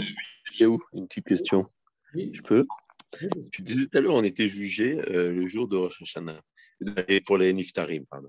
Oui. Mais on dit qu'ils sont jugés de la Askara déjà. Ils sont jugés aussi au Rosh Hashanah? Bien sûr, bien sûr. C'est ça le pshat de Sifrei Chaim. Et si tu vois dans la Lacha, on dit que c'est bien, je l'ai dit tout à l'heure, de donner la tzedaka à la mémoire de ses parents. Parce que aussi, ils sont jugés. Ils sont jugés, est-ce qu'ils ont fait des mitzvot qui portent leurs fruits? Par exemple, ils ont ouvert une synagogue, ils ont ouvert un Beth Midrash, ils ont offert un livre à la synagogue, ils ont bien éduqué leurs enfants, ils ont fait apporter quelqu'un avec Tchouva. Alors, ça leur donne encore des sruyot. Et est-ce qu'ils ont fait des choses pas bien? Eh bien, comme Shmuel, il avait peur parce qu'il avait ses enfants. Est-ce qu'il va être jugé? Et en quoi il va être jugé, Shmuel? Shmuel, c'est un super méga tzaddik, mais on peut lui reprocher. On va analyser sa conduite. Est-ce que tu as fait ce qu'il faut pour que ces enfants ils sortent comme ça ou pas? Tu as fait ton possible, ils sont sortis comme ça, pas de problème. Tu passes. Mais si tu aurais pu faire plus, Akash Baruch Hu, il juge à Rosh Hashanah. D'ailleurs, excuse-moi, je ne sais pas si tu vois que souvent on fait des Ashkavot à Kippour, hein, tu sais. Oui, oui. Oui, oui. C'est pour ça qu'on a le minag d'aller au cimetière en général avant aussi. Voilà. Est-ce qu'il y a des questions? Razak. Donc, en fait, on a dit donc c'est très important de se rendre utile pour les autres. Voilà. On continue. Ça nous permet de passer des fois. Okay, la Gemara dit quelque chose d'incroyable dans Masechet Rosh Hashanah, page 17. Si vous avez une page de Gemara à faire, c'est 17 recto verso. C'est incroyable ce qui est dit là-bas. La Gemara pose la question. Elle nous dit que le Satan est complètement perturbé par le shofar. Alors, le Rami me demande, mais chaque année, il y a le shofar Rosh Hashanah. Elle est perturbée de quoi? Alors, Rachid dit quelque chose d'incroyable. Il dit déjà, nous, on doit sonner 3, Juvarim, Tekiya. On doit faire 3 sonneries, ok? Et les Chachamim, ils ont institué qu'on en fasse 100. On fait des sonneries assis, on fait des sonneries pendant la Mida de Moussaf, pendant la Khazara de Moussaf, et à la fin, avant les Noul et Shaber. On en fait 100, qui correspondent aux 100 forces des forces du mal. On avait parlé la semaine dernière avec les sonneries du chauffard, rappellent les pleurs de la mère de Sisra, etc. C'était Amaleki sur Racha, là. On avait parlé, on ne va pas reparler de ça maintenant. Mais maintenant, qu'est-ce qui perturbe le Satan? C'est qu'au lieu d'en faire 3, on en fait 100. Et alors, Rachid dit, c'est, Rachid ou l'Agmara, je ne sais plus qui dit, c'est Chivuv à mitzvah. Le fait qu'on aime la mitzvah, on en veut plus, on en veut plus, on en veut plus que ce que Kadosh Baruch Hu veut, ça perturbe le Satan. Non seulement ça perturbe le Satan, mais ça permet qu'Akadosh Baruch Hu il nous juge l'ifnim mishuratadin. Comme dit l'Agmara dit Akadosh Baruch Hu ne prend pas de shochad, évidemment. Et d'un autre côté, il y a marqué dans Birkat Kohanim, Issa Hashem panav lecha bichoneka. Akadosh Baruch Hu, il lève sa face vers toi et il te favorise. Alors l'ange du mal, il dit à Akadosh Baruch Hu, il dit, je ne comprends pas, dans un moment donné, dans un verset, il y a marqué qu'Akadosh Baruch Hu, tu ne peux pas lui donner shochad, tu ne peux rien faire avec Akadosh Baruch Hu, il est juste. Et d'un autre côté, Akadosh Baruch Hu, toi, tu favorises l'Ebné Israël dans Birkat Kohanim. Alors Akadosh Baruch Hu a dit comme ça, la réponse est comme ça, il dit, qu'est-ce que je peux faire, a dit Akadosh Baruch Hu. Moi, je leur demandais de faire Birkat Amazon pour un kabetza, 60 grammes, ils font Birkat Amazon même pour 30 grammes. C'est-à-dire qu'on fait plus, on n'est pas obligé pour 30 grammes faire Birkat Amazon Minatora, et on fait quand même, on veut faire des mitzvot, le chivouv va mitzvot, si on fait plus, on veut montrer qu'on aime les mitzvot, Akadosh Baruch Hu nous juge l'ifnim mishuratadin et nous favorise. C'est ce qu'on dit dans Birkat Kohanim. Donc c'est très important aussi cette notion de chivouv mitzvah avant d'arriver à Rosh Hashanah, montrer le chivouv mitzvah. On va le montrer en sonnant le shofar, mais nous avant Rosh Hashanah, on est en train de chercher des façons de bien passer le jugement. Je ne sais pas si vous remarquez tout ce qu'on est en train de dire. Voilà. Encore une chose aussi qui est importante, il faut qu'au moment où on est jugé, je l'ai un petit peu évoqué tout à l'heure, on soit occupé à faire une mitzvah au moment où l'on est jugé. Alors vous savez, le Harizal dit qu'un homme ou une femme, quand il sent des pleurs comme ça, qu'il attaque à Rosh Hashanah, qu'il assaille à Rosh Hashanah, ou il sent d'un seul coup une bouffée d'amour pour Akadosh Baruch Hu à Rosh Hashanah, eh ben, c'est à ce moment-là qu'il est jugé. Donc s'il sent qu'il vienne des pleurs, ou s'il sent qu'il a une envie de s'adresser, dire qu'il aime Akadosh Baruch Hu, etc., c'est à ce moment-là qu'il est jugé. Alors il est important en tous les cas d'être occupé à faire une mitzvah au moment du jugement. Alors je voulais vous lire un passage extraordinaire qu'il faut savoir. L'importance d'être occupé à faire une mitzvah au moment du jugement. C'est pour ça que Rosh Hashanah, nos Chachamim nous disent, celui qui dort à Rosh Hashanah, son mazal dort. Et celui qui dit des Dvarim Betelim, c'est mieux qu'il aille dormir. Parce que c'est encore pire. Comment tu vas être le jour où tu es jugé, au moment où tu es jugé, tu fais des bêtises, tu dis des bêtises. Très attention à Rosh Hashanah. C'est bien de faire Ta'anit Dibour en Rosh Hashanah. Peut-être pas quand on est en famille, il faut dire Bli Neder, peut-être pas quand on est à table, mais on ne parle pas à la synagogue, on ne parle pas en chemin, on essaye autant que possible. Ce n'est pas une obligation, mais d'être concentré. Parce que est-ce qu'on sait à quel moment on va être jugé? Est-ce qu'on est jugé peut-être en allant à la synagogue, en revenant à la synagogue? Il y a d'autres jugements, etc. C'est vrai que le premier jugement, on a dit c'est le premier matin, mais le deuxième jugement de Rosh Hashanah du deuxième jour, est-ce qu'on sait? Donc, peut-être c'est à Moussaf. En tous les cas, en toutes les états de cause. Regardez ce que nous disent nos Chachamim. C'est incroyable, écoutez bien. Dans l'écoute Shimoni sur Télim, il y a marqué comme ça. Veu ishpot tevel betzedek. Akadosh Baruch Hu, il va juger le monde avec justice. Il y a din noumim bemesharim. Akadosh Baruch Hu, il va juger tous les peuples avec droiture. Et alors, comment, pourquoi ça? Qu'est-ce que ça veut dire? Qu'est-ce que ça nous apprend? C'est qu'Akadosh Baruch Hu, il juge les Juifs le jour, à Rosh Hashanah, et il juge les Goy la nuit. Et pourquoi la nuit? Parce que la nuit, ils ne font pas de bêtises. Enfin, ils sont censés pas en faire. Ils dorment. Ils jugent quand ils dorment. C'est ce que nous dit. Akadosh Baruch Hu juge les Goïm la nuit, au moment où ils dorment. Ils sont fatigués de faire des avérotes, ils ne font pas d'avérotes. C'est mieux pour eux qu'ils les jugent quand ils dorment que quand ils sont en train de faire une avérote. Et quand ils jugent les Bnei Israël, Akadosh Baruch Hu, il les juge le jour.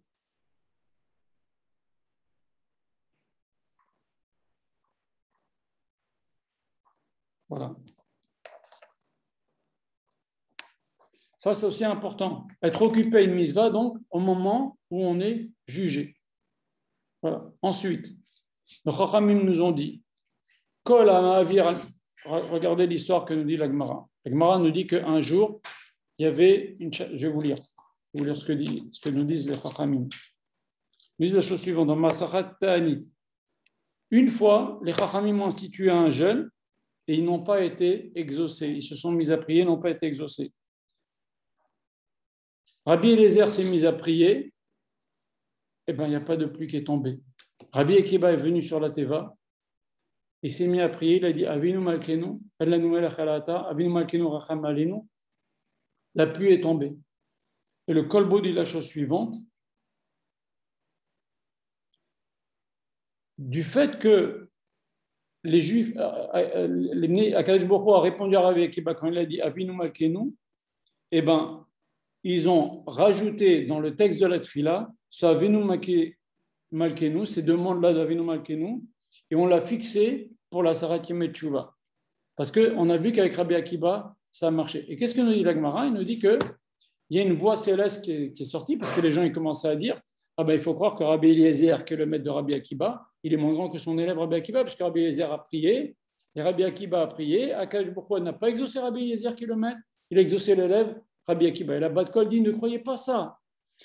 Akadosh Baruch Hu, il a exaucé Rabbi Akiba parce qu'il est Ma'avir al-Midotav. C'est comme Ma'avir al-Midotav, c'est pas s'énerver alors qu'on aurait peut-être l'occasion de s'énerver, pas répondre alors qu'on aurait peut-être l'occasion de répondre du tac au tac, faire comme si on n'a pas vu, faire comme si on n'a pas entendu. Pas toujours, il ne faut pas laisser non plus les gens nous écraser, parce que le rabbi dit souvent, on dit Benafshi qu'à faire la coltier, notre personne doit être comme la poussière, mais pas plus bas que la poussière. Si quelqu'un il s'amuse avec toi, tu ne dois pas le laisser faire, parce qu'il il se fait du mal à lui-même. Et puis il n'y a aucune mitzvah de se laisser ashpala, de se laisser abaisser. Et puis des gens comme ça, il ne faut pas les fréquenter. Mais Ma'avir al-Medotav, ce n'est pas quelqu'un qui cherche à nous abaisser, c'est une fois quelqu'un qui craque, quelqu'un qui parle mal, on fait comme si on n'a pas entendu, ou quelqu'un dans le couple, etc., qui ne se conduit pas super. Alors on tient pas compte. C'est ça Ma'avir al-Medotav. Les Chachamim nous ont dit, Kol Ma'avir al-Medotav, tout celui qui ne tient pas compte, qui ne répond pas, qui ne s'énerve pas, etc., il travaille ses traits de caractère, il n'est pas comme une brute, eh bien, Ma'avirim al-Peshav. On efface aussi ses péchés. Et alors on peut se poser la question, est-ce que Rabbi Eliezer il ne travaillait pas ses midot? Il travaillait ses midot. Mais Rabbi Akiba, il en a fait quelque chose de très très important dans sa vie, peut-être encore plus que Rabbi Eliezer, peut-être, c'est ce qu'on peut dire, parce que sinon Rabbi Eliezer, c'est sûr qu'il travaillait ses midot. Mais il faut croire qu'on a souligné que Rabbi Akiba, il faisait un effort spécial dans les midot. Et on peut voir. La Gemara nous raconte, la Tosefta nous raconte quelque chose d'incroyable. Un jour, Rabbi Akiba, vous savez que quand il a commencé à étudier Rabbi Akiba, il n'est pas tout de suite devenu Rabbi Akiba. Les premières années ont été difficiles. Et malgré qu'il étudiait sur les encouragements de sa femme, il n'arrivait pas, comme on dit, les portes de la Chorma ne se sont pas ouvertes pour lui. Et la Mechita raconte la chose suivante. Il nous dit la Tosefta nous dit que un jour, Rabbi Akiba est employé chez son maître Rabbi Eliezer. Et il a fait travailler des mois et des mois et des mois. Et au bout d'un mois, Rabbi Eliezer, ou de 6 mois, il lui dit, tiens, il était parti chez Rabbi Akiba, il lui dit, tiens, voilà ton salaire. Il travaillait dans les champs. Rabbi Akiba lui dit, non, s'il te plaît, garde-le, moi, j'ai pas à le garder. Garde mon salaire, à la fin, quand je partirai, tu me le rendras. Ok, pas de problème. Encore 6 mois sont passés. Rabbi Eliezer, après le salaire d'un an, il est venu chez Rabbi Akiba, il lui dit, prends ton salaire. Il lui dit, non, non, garde-le, j'ai pas à le garder. Garde-le, je préfère, j'ai confiance, garde-le. 1 an et demi, pareil, 2 ans. Au bout de 2 ans, ou X années, je ne sais plus combien, Rabbi Akiba lui dit, allez, maintenant je vais rentrer chez moi. Tu peux me donner mon salaire? C'était juste avant Soukot. Et donc sa femme l'attendait, ça fait 2 ans et quelques qu'il n'a pas vu. Ou peut-être qu'il était rentré au milieu, mais en tous les cas, il n'est pas rentré avec l'argent. L'argent était toujours resté chez Rabbi Eliezer. Rabbi Eliezer lui dit, je suis désolé, je n'ai pas d'argent pour te donner. Il lui dit, bon, alors écoute, donne-moi une de tes terres. Je la vends et moi, je rentre avec de l'argent chez moi. Il dit, je suis désolé, je n'ai pas. Il dit, bon, alors donne-moi des biens. Tu as peut-être des bijoux, tu as peut-être de l'or. Je suis désolé, je n'ai pas. Bon, ok. Rabbi Akiba n'a rien dit. Et ça, c'est très fort. Après avoir travaillé des années, il va rentrer bredouille chez lui à l'approche des fêtes. Sa femme va lui dire, tu as travaillé des années, tu as rapporté quoi? Il n'a rien dit, Rabbi Akiba. Il est rentré chez lui, il a passé Kippour, Soukot, au milieu de Soukot, nous disent nos textes, ce texte, Rabbi Eliezer est venu avec des dizaines et des dizaines de chameaux, avec des cadeaux, avec des bijoux, avec des trucs pour lui donner son salaire. Et Rabbi Akiba l'a bien reçu, il a fait rentrer dans sa souka. Rabbi Eliezer lui a demandé, dis-moi Rabbi Akiba, quand je t'ai dit que je n'avais pas d'argent, qu'est-ce que tu as pensé? Il dit, j'ai pensé que peut-être que tu avais placé ton argent dans quelque chose. Alors tu n'avais pas de liquide pour me donner mon salaire et je t'ai pris à dépourvu, je ne t'ai pas prévenu à l'avance. Vous voyez comment il a jugé les Chav Zechut. Après, Rabbi Akiba lui dit, et quand je t'ai dit que je n'avais pas d'or, je n'avais pas d'argent, je n'avais pas de bijoux à te donner, je me suis dit que peut-être que tu as fait un emprunt et pour garantir ton emprunt, tu as donné tous tes bijoux et j'arrivais à un mauvais moment. Et quand je t'ai dit que je n'avais pas de terre, peut-être que tu avais assujetti les terres aussi après, etc. Donc, on voit que Rabbi Akiba, il a jugé Rabbi Eliezer. Pourtant, c'est une question de salaire. C'est important. C'est des choses, il a travaillé pour cela. Il a jugé le Chav Zechut, il était Ma'avir Amilotav. Il ne s'est pas énervé, il n'a pas crié. Nos Chachamim nous disent qu'à partir de ce jour-là, les portes de la Chachma se sont ouvertes pour Rabbi Akiba, et pas avant.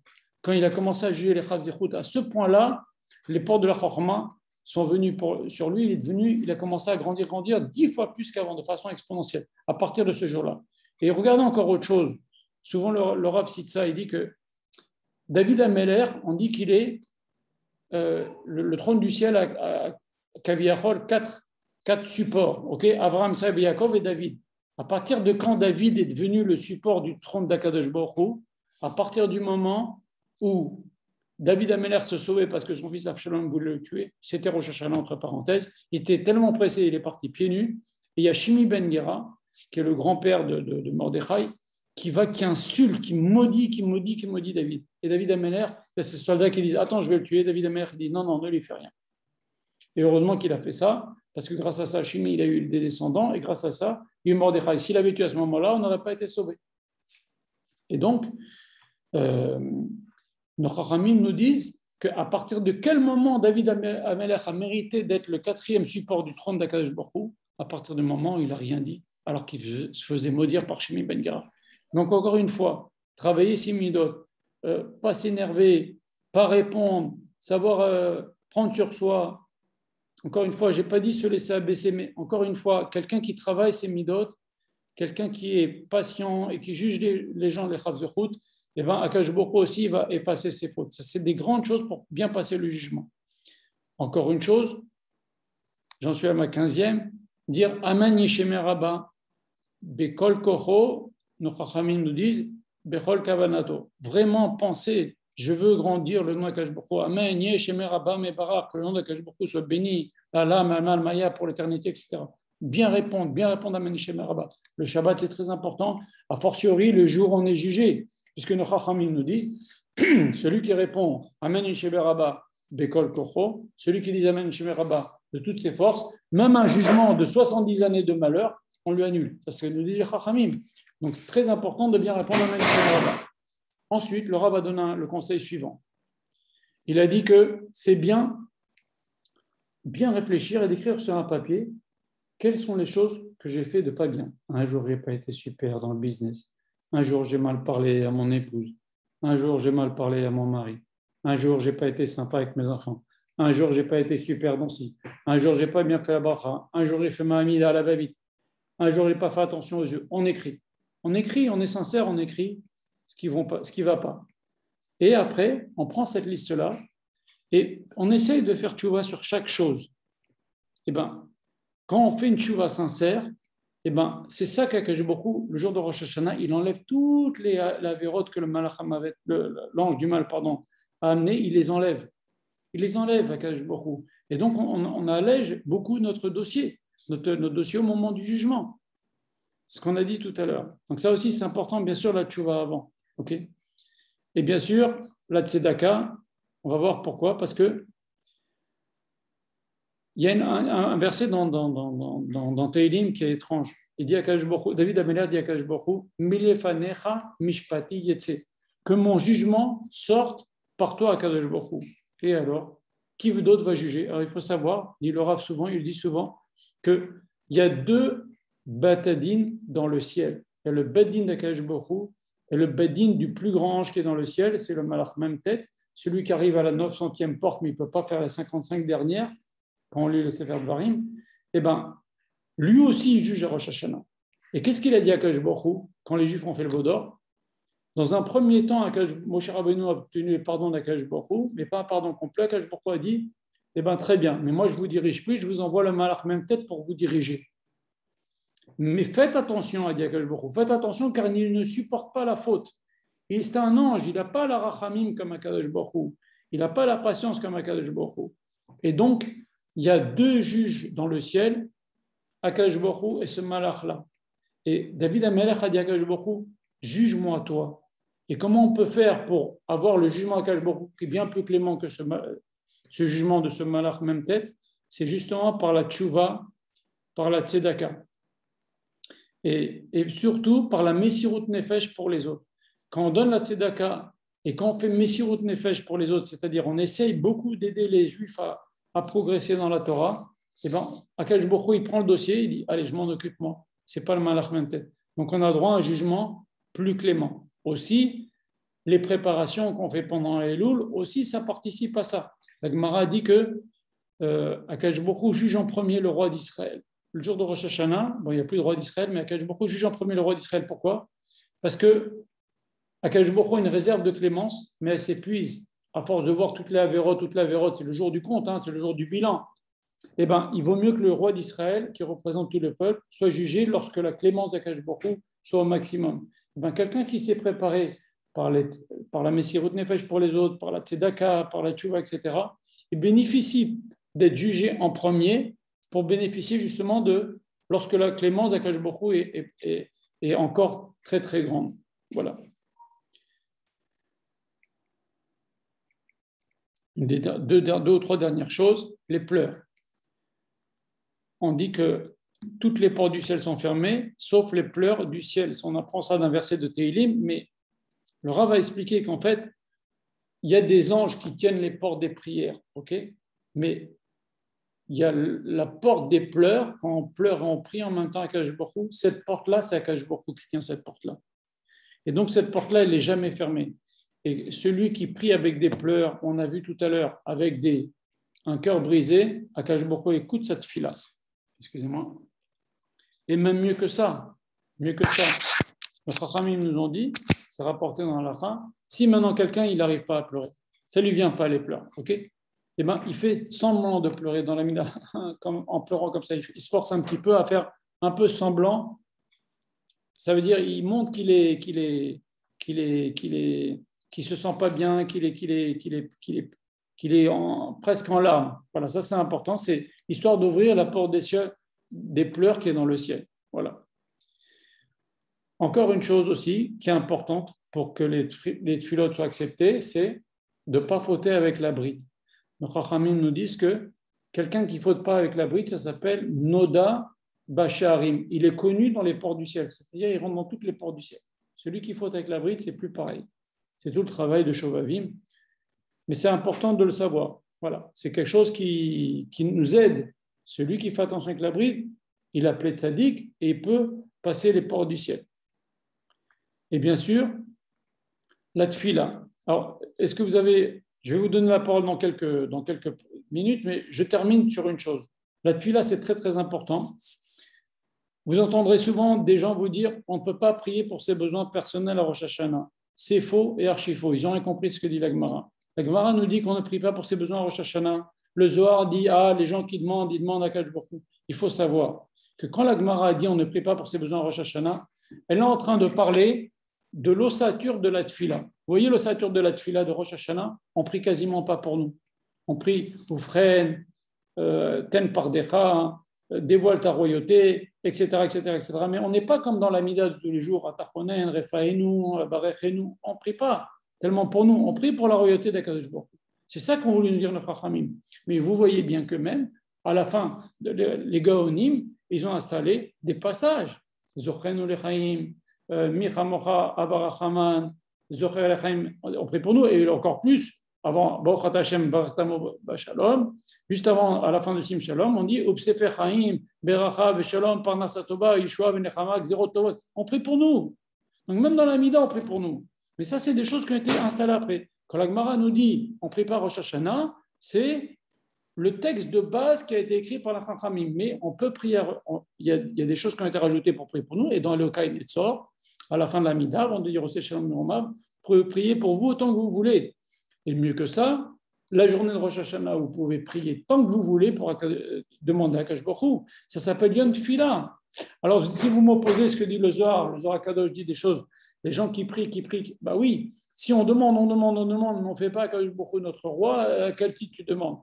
Là, Voda de Kippour, on a dit, c'est de faire Akash Baruch Hu notre roi. Ok? Et Mimene Akash Baruch Hu sera content, il va nous donner plein de bonnes choses. Mais si tu as besoin, et on a besoin de prier, le Baal Shem Tov a dit, ce que dit le Zohar, c'est à l'époque, mais maintenant, on est dans un moment, une période, la galoute est tellement difficile, on a besoin de prier à Rosh Hashanah. D'ailleurs, Rosh Hashanah, je vous l'ai dit, ça s'appelle Yom Tfila. Donc, il ne faut pas hésiter à prier pour ses propres besoins à Rosh Hashanah. Mais où? Dans les passages qui ont été rajoutés par les Chachamim, et aussi dans le Kai Netzor, ou bien toute la journée, vous avez toute la journée, toute la nuit pour prier à Rosh Hashanah. Voilà. Donc, il ne faut pas hésiter à prier à Rosh Hashanah. Voilà. Alors, dernière petite chose, excusez-moi. Vous savez que dans les slichot, et à Kippour, on va le dire 26 fois, à Sarat Emet Tshuva, on dit les 13 midot shel Rachamim. Vayabor Hashem al panav vayikra, Hashem, Kel, Rachom, Bechanun, etc. Ok? Pourquoi on fait ça? Parce que la Gemara nous dit, Amar Rabbi Yochanan a dit, si ce n'était pas marqué dans Parashat Kitissa, on n'aurait pas le droit de le dire.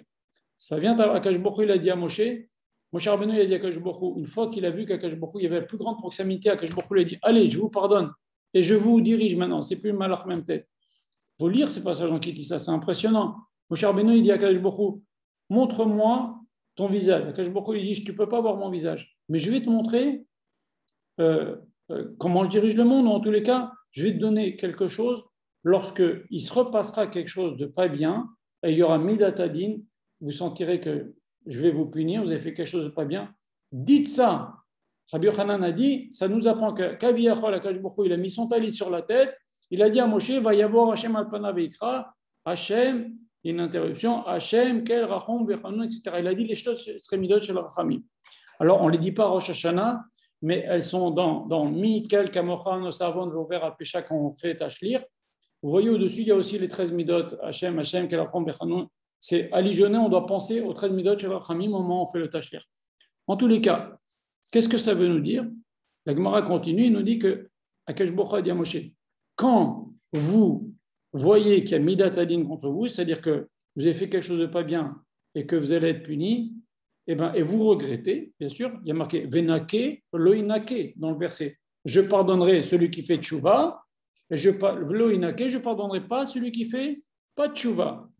Hashem, je suis Hashem avant la faute, Hashem après la faute, quel c'est Rachamim, Rachom, Bechanun, clément et qui a pitié, Erer Hapaim à la colère, notre chesed, il crée même des créatures pour leur faire du chesed. Ce n'est pas seulement il fait du chesed, mais il crée des créatures pour leur faire du chesed. Donc, si vous faites casser des rasés, vous faites comme cela, je vous pardonnerai. Il y a une chazaka que c'est sûr que votre fila ne reviendra pas vide. Je vous exaucerai. Ça, c'est ce que dit la Gemara. Or, si on lit bien la Gemara, c'est le Rav qui a fait cette remarque. La Gemara nous dit, Pas qu'Akash Baruch Hu nous a dit, dites les 13 midot shel Rachamim. Akash Baruch Hu nous a dit, faites Kaseder Azé. Soyez vous aussi, Erech Hapaim, non à la colère, Vera Chesed, faites du Chesed, Rachum, Rachman, Chanoun, comme dit l'Agmara, il nous dit, Uldav Kabo, Valarta Bidrachab, tu t'attacheras au bois d'Akash Baruch Hu. Uldav Kabo, tu te colleras à Akash Baruch Hu. L'Agmara dit, Akash Baruch Hu, c'est un feu, tu ne peux pas te coller à Akash Baruch Hu. Il dit non. Kolto Talmidei Chachamim, Valarta Bidrachab, les Chachamim m'ont expliqué, excusez-moi, c'est sur autre chose. Valarta Bidrachab, les Chachamim m'ont dit, comment on va suivre les voies d'Akash Baruch Hu? De même qu'Akash Baruch Hu, il est Rachum, tu dois être Rachum. De même qu'Akash Baruch Hu, il est Chanoun, tu dois être Chanoun. De même qu'Akash Baruch Hu, il est lent à la colère, tu dois être lent à la colère, etc. C'est ça. Tu suivras les voies d'Akash Baruch Hu. Et c'est ça, quand on dit va y avoir, Akash Baruch Hu va nous exaucer, pas seulement quand on dit va y avoir, quand nous aussi on se conduit comme Akash Baruch Hu, quand on dit va y avoir, comme on a dit, lent à la colère, Afresed, etc., clément, plein de pitié envers les gens. C'est comme ça qu'on pourra éveiller la clémence d'Akash Baruch Hu. Mais si quelqu'un dit Akash Baruch Hu, tu es comme ça, mais lui-même il n'est pas comme ça, il ne fait pas ce que dit l'Agmara. L'Agmara dit il y a souk à s'édéraser, faites comme ça, pas. Ne vous contentez pas de dire. Voilà. Le cours est terminé. Je vous laisse. Je vais mettre le cours. Je vais vous laisser la parole dans quelques minutes, mais avant, je voudrais dire quelque chose. On peut dire encore beaucoup sur Rosh Hashanah. Hein. Il n'y a pas Dieu bénisse. Nos textes sont pleins et c'est un jour. Il faut savoir, c'est un jour très sévère. C'est un jour très très très sévère. Il faut être sérieux ce jour-là. Pas triste. C'est pas Tisha B'Av. On a dit, on a confiance qu'Akash Baruch Hu nous fait un est. Mais il faut être sérieux, faire attention à ce qu'on dit. On ne se met pas en colère, ni à Rosh Hashanah, ni pendant, encore moins à Rosh Hashanah, ni pendant Savat Yom Teshuvah, encore Chas v'Shalom de se mettre en colère. Il faut savoir que, de même que le Shabbat, c'est le concentré de la semaine qui vient, comme disait Baba Meir, il disait, vous savez, vous mettez du sirop, après vous rajoutez de l'eau. Et bien, le sirop, il va donner du goût à l'eau, au verre que vous allez boire, vous mettez de la menthe, ça va donner, et bien pareil. Le sirop de la semaine qui vient, c'est le Shabbat. Il va donner la force pour toute la semaine qui vient. Et le ton, comment sera notre semaine qui vient? Et c'est pour ça que le Shabbat qui vient maintenant, qui est le Shabbat qui précède Rosh Hashanah, il est très important. Pourquoi? Parce qu'il va donner le ton sur Rosh Hashanah, et Rosh Hashanah va donner le ton sur toute l'année. Parce que Rosh Hashanah, c'est le concentré de toute l'année. Nos Chachamim ont été nous dire, s'il fait beau Rosh Hashanah, il va faire chaud pendant l'année. S'il fait froid, il va faire froid, etc. Tout est plié dans les 2 jours de Rosh Hashanah. Et après toute l'année, ça se déplie. Donc, un cri, un mot de travers, une petite dispute, ça se transforme en des semaines de marloquettes pendant l'année. Faire très attention à Rosh Hashanah. Pour ça, d'ailleurs, c'est bien de faire ça comme ça, c'est sûr de ne pas avoir de dispute. En tous les cas, voilà. C'est un jour, il faut être très concentré. C'est un jour vraiment le plus important. Essayez d'étudier, essayez de prier, c'est bien. Voilà. N'hésitez pas à revoir le cours. Si vous avez aimé le cours, eh ben, faites suivre à vos amis le lien sur YouTube. Et des fois, en passant, on m'a fait la remarque qu'en revoyant le cours, on comprend peut-être mieux qu'en l'ayant vu une seule fois. Voilà. Donc, encouragez les gens à voir le cours pour les fois d'après. Sachez que le Rav, je lui envoie le lien YouTube. Des fois, il le voit, d'ailleurs. Et parce qu'il comprend le français, mais il ne le parle pas, mais il le comprend. Et si plus il y a de gens qui verront, et bien plus moi je serai encouragé pour continuer les cours suivants des Bezrat Hashem. Alors, vous ouvrez les micros si vous avez des questions, n'hésitez pas, je vous écoute. Oui, bonsoir, j'ai une question, je ne sais pas si je peux. Bien sûr, madame. Alors, c'est vraiment basique. Je voudrais savoir s'il y a des péchés qui ne sont jamais pardonnés, en fait. Une question générale. Alors, je vais vous répondre, madame. Le Rambam dit qu'il y a 24 fautes qui ne sont jamais pardonnées. Il n'empêche que, c'est par exemple quelqu'un qui fait fauter les autres, dans des fautes graves comme Avodah Zara, etc. Eshetish, un adultère, etc. Il y a plein, le Rambam cite les 24. Il n'empêche que, à Rosh Hashanah et Kippour, si quelqu'un, ou le Chilul Hashem aussi, c'est des choses qui sont très très graves. Et Akash Baruch Hu, le Rambam nous dit, on ne lui laisse pas faire cette personne-là, on ne lui facilite pas la vie. Mais s'il fait tchouva vraiment, il peut quand même faire tchouva. Donc en fait, sauf il n'y a rien où on ne fait pas tchouva. Tout, surtout dans des moments comme maintenant, au moment du chauffard, au moment de Aseret Yemei Teshuvah, au moment de Nihila.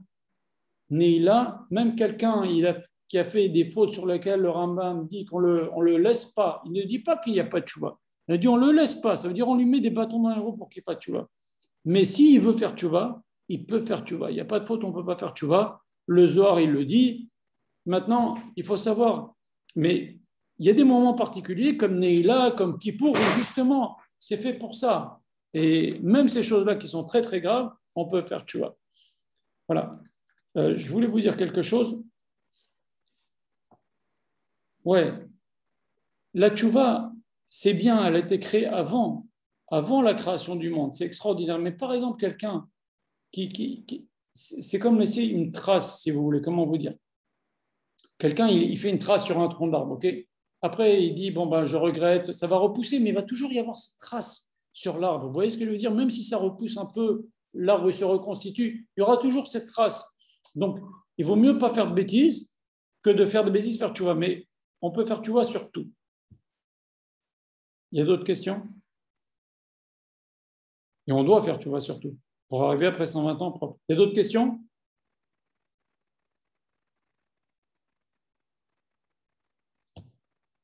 Bon, sûr? Ok, alors, je souhaite Shavua Tov, bonne préparation pour Rosh Hashanah. Il reste encore une vingtaine de jours. Il faut mettre le paquet, Bezrat Hashem. Shavua Tov.